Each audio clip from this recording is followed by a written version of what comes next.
ಮದ್ದೂರು ತಾಲೂಕು ಚಿಕ್ಕರಸಿಂಕೆರೆ ಗ್ರಾಮದ ತೇರಿನ ಬೀದಿಯಲ್ಲಿ ಪುನಿ ಗೆಳೆಯರ ಬಳಗ ಹಾಗೂ ಚಿಕ್ಕರಸಿಂಕೆರೆ ಗ್ರಾಮಸ್ಥರ ವತಿಯಿಂದ ಸಂಕ್ರಾಂತಿ ಹಬ್ಬ ಪ್ರಯುಕ್ತ ಸುಗ್ಗಿ ಸಂಭ್ರಮ ಹಾಗೂ ಸಾಧಕರಿಗೆ ಹಾಗೂ ಕಲಾವಿದರಿಗೆ ಸನ್ಮಾನ ಕಾರ್ಯಕ್ರಮವನ್ನು ಜನವರಿ 16ರ ಶುಕ್ರವಾರ ಸಂಜೆ 5 ಗಂಟೆಗೆ ಆಯೋಜಿಸಲಾಗಿದೆ ಎಂದು ಪುನಿ ಗೆಳೆಯರ ಬಳಗದ ಆಯೋಜಕರಾದ ಸಂತೋಷ್ ತಿಳಿಸಿದರು.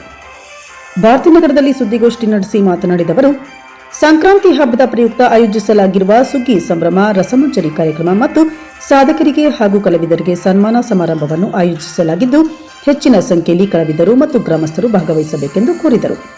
ಇನ್ನು ಮತ್ತೋರ್ವ ಕಾರ್ಯಕ್ರಮದ ಆಯೋಜಕ ರಾಕೇಶ್ ಅವರು ಭಾನುವಾರ ಸಂಜೆ 6 ಗಂಟೆಯಲ್ಲಿ ಮಾತನಾಡಿ, ಈ ಕಾರ್ಯಕ್ರಮದಲ್ಲಿ ಗೌಡಗೆರೆ ಶ್ರೀ ಚಾಮುಂಡೇಶ್ವರಿ ಕ್ಷೇತ್ರದ ಧರ್ಮದರ್ಶಿ ಶ್ರೀ ಮಲ್ಲೇಶ್ ಗುರೂಜಿ, ಕೆಎಂ ದುಡ್ಡಿ ಇನ್ಸ್ಪೆಕ್ಟರ್ ಅನಿಲ್ ಕುಮಾರ್, ಮಳವಳ್ಳಿ ತಾಲೂಕು ಆಡಳಿತಾಧಿಕಾರಿ ಡಾಕ್ಟರ್ ವೀರಭದ್ರಪ್ಪ, ಹರಿಕತೆ ವಿದ್ವಾಂಸ ಶಿವಾರ ಉಮೇಶ್, ಮೂಳೆ ಮತ್ತು ನರರೋಗ ತಜ್ಞರಾದ ಡಾಕ್ಟರ್ ಉಮೇಶ್ ಚೌಡಯ್ಯ, ಡಾಕ್ಟರ್ ಮೌರ್ಯ, ಬೆಂಗಳೂರು ಜನಧ್ವನಿ ನಿರಾಶ್ರಿತ ಆಶ್ರಮದ ಮಹೇಶ್, ನಿವೃತ್ತ ಮುಖ್ಯ ಶಿಕ್ಷಕ ಶಂಕರಯ್ಯ ಸೇರಿದಂತೆ ಹಲವು ಮುಖಂಡರನ್ನು ಸನ್ಮಾನಿಸಲಾಗುವುದು ಎಂದರು. ಈ ವೇಳೆ ಪುನಿ ಗೆಳೆಯರ ಬಳಗದ ಆಯೋಜಕರಾದ ಸಂತೋಷ್, ಭರತ್, ಅಜಯ್, ಪ್ರವೀಣ್, ಸುದೀಪ್, ವಿಕಾಸ್ ಸೇರಿದಂತೆ ಹಲವರಿದ್ದರು.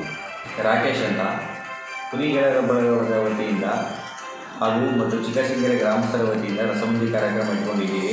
16ನೇ ತಾರೀಕು ಸಂಕ್ರಾಂತಿ ಹಬ್ಬದ ಪ್ರಯುಕ್ತ. ಇದರ ವಿಶೇಷತೆ ಏನಪ್ಪ ಅಂತಂದರೆ, ಇದು ಸಾಧಕರಿಗೆ ಮತ್ತು ಕಲಾವಿದರಿಗೆ ಸನ್ಮಾನ ಮಾಡ್ತಾ ಇರ್ತಕ್ಕಂಥದ್ದು ಮೊದಲನೇ ವರ್ಷ ಇದನ್ನು ಹಮ್ಮಿಕೊಂಡಿದ್ದೀವಿ ನಾವು.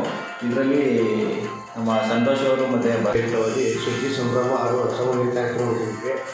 ಈ ಕಾರ್ಯಕ್ರಮದ ಉದ್ದೇಶ ಏನು ಅಂದರೆ, ಸಾಧಕರು ಹಾಗೂ ಕಲಾವಿದರು, ಗ್ರಾಮೀಣ ಪ್ರತಿಭೆಯ ಕಲಾವಿದರು ಮತ್ತು ಸಾಧನೆ ಮಾಡಿರುವಂಥ ವ್ಯಕ್ತಿಗಳಿಗೆ ಸನ್ಮಾನ ಹಮ್ಮಿಕೊಂಡಿದ್ದೀವಿ. ಇದೇ ಮೊದಲನೇ ವರ್ಷದ್ದು. ದಿನಾಂಕ 16 ಶುಕ್ರವಾರ ಸಾಯಂಕಾಲ 5 ಗಂಟೆಗೆ ಚಿಕ್ಕರಸಿಂಕೆರೆ ದೇವಸ್ಥಾನದ ಹಮ್ಮಿಕೊಂಡಿದ್ದೀವಿ. ಹೆಚ್ಚಿನ ಸಂಖ್ಯೆಯಲ್ಲಿ ಆಗಮಿಸಿ ಈ ಫಂಕ್ಷನ್ಗೆ ನಮ್ಮ ಕೆಎಂ ದುಡ್ಡಿ ಅಧಿಕಾರಿಯಾದಂಥ ಅನಿಲ್ ಅವ್ರನ್ನ ನಾವು ಆಹ್ವಾನಿಸಿದ್ದೀವಿ. ಅದೇ ಮತ್ತು ಜನಧ್ವನಿ ಮಹೇಶ್ ಅವರು ಸುಧಾ ಆಹ್ವಾನಿಸಿದ್ದೀವಿ. ಈ ಫಂಕ್ಷನ್ ಯಶಸ್ವಿ ಮಾಡಬೇಕಾಗಿ ನಮ್ಮಲ್ಲಿ ಕೇಳ್ಕೊಳ್ತೀವಿ.